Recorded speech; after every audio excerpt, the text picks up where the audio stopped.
I'm Bob Sansevere with TwinCities.com web sports producer Kevin Cusick. Now, Kevin, last week, Dante Cunningham was arrested for domestic assault.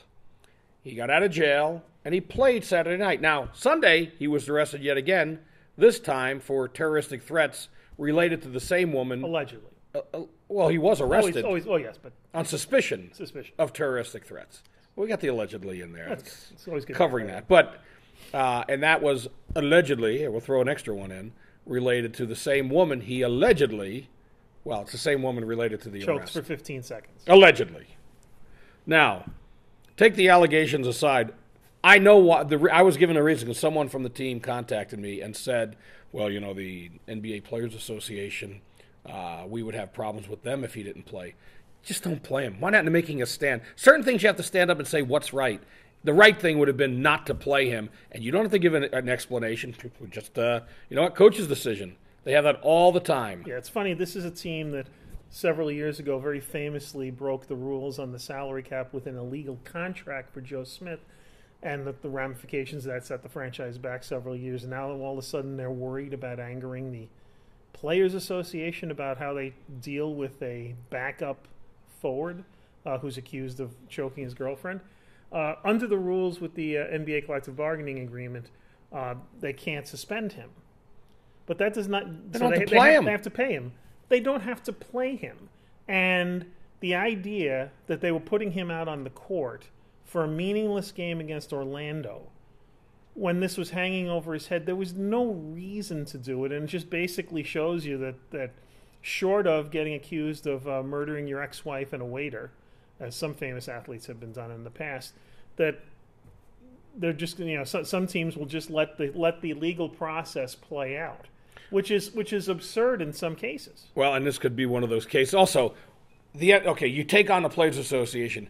There's not going to be picketing from the pro-domestic assault and pro-terroristic threat crowd, because I don't think there is one of those. They may be the only two crowds that I've never heard of. Well, I don't know. Some of the people I see on the internet who comment on stories, you know, might be in favor of that. Well, they have to actually go and make a sign, but it's absurd. Yeah. That some things that, I mean, I understand some things happen, and there's arrests, and they let them play, and there's not outrage. This, to me, is outrageous. Yeah, I mean, we don't know what happened specifically. It doesn't matter. But the allegations are so serious.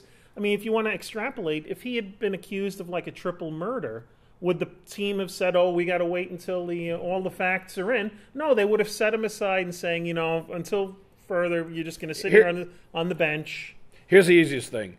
You know, Dante's going through a lot, and we want to give him the time to just concentrate on that and not put him in the position of playing. So focus on his defense. Yeah, it's ridiculous. Yeah. Speaking of ridiculous, is the Twins' current ERA. And again, I wrote about this you need in two hands to count it. No. Well, you do. And yeah, you do. Once you get past 5. That's true, 6.46. It's a small sample size, 7 games. However, if they maintain this outrageous, speaking of outrageous pace, it's higher than it was in 2011, 12, and 13 by almost 2 runs. It's they were all in the mid-4s for those 3 years, and it's the lowest by like 1.34 runs, or the worst in the American League. There you got Houston, which is next to last, with an ERA that's considerably better. So you're telling me they're pitching poorly? I thought that would be the strength of the team. And by the way, that's what we said like 2 weeks ago at our last Santa cast. Call it that. The Cusick cast. The 2 worst ERAs in the starting pitchers, again, small sample size, are the 2 big acquisitions, Ricky Nolasco and Phil Hughes. But I mean, they've been fortunate. Meanwhile, the hitters have been breathtaking. Well, Chris Colabello, going into yesterday's game when he didn't get a ribby, he was on pace for 297 RBI. And I can count on my hands too. 4. The Twins have 4 guys currently batting .370 or higher. Mr. Colabello, yep. Mr. Plouffe, yep. Mr. Kubel, and Mr. Suzuki. Not Mr. Mauer. I think there's a much better chance of the pitchers getting the numbers, reverting back to the mean or the norm over the next coming weeks than there is of that fearsome foursome continuing to challenge, Ted Williams' 406 batting average.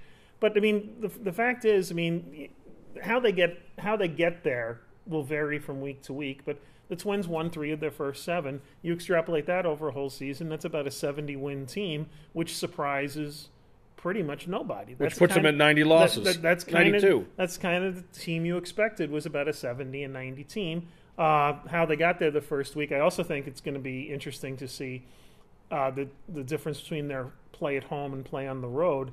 They've been pathetic at home by Major League standards the last couple of years, and yet they started on the road against Chicago and then a playoff team, wild card Cleveland last year, and split their first 6 games. So I'm wondering if this is going to be another Twins team that plays surprisingly competently on the road and just completely loses it in the increasingly emptier confines of Target Field. You know what? I'm going to spend the next week wondering about that, and we'll talk about it again a week Maybe from now, the Twins will perhaps. sell out a game between now and then. I almost fell off my chair.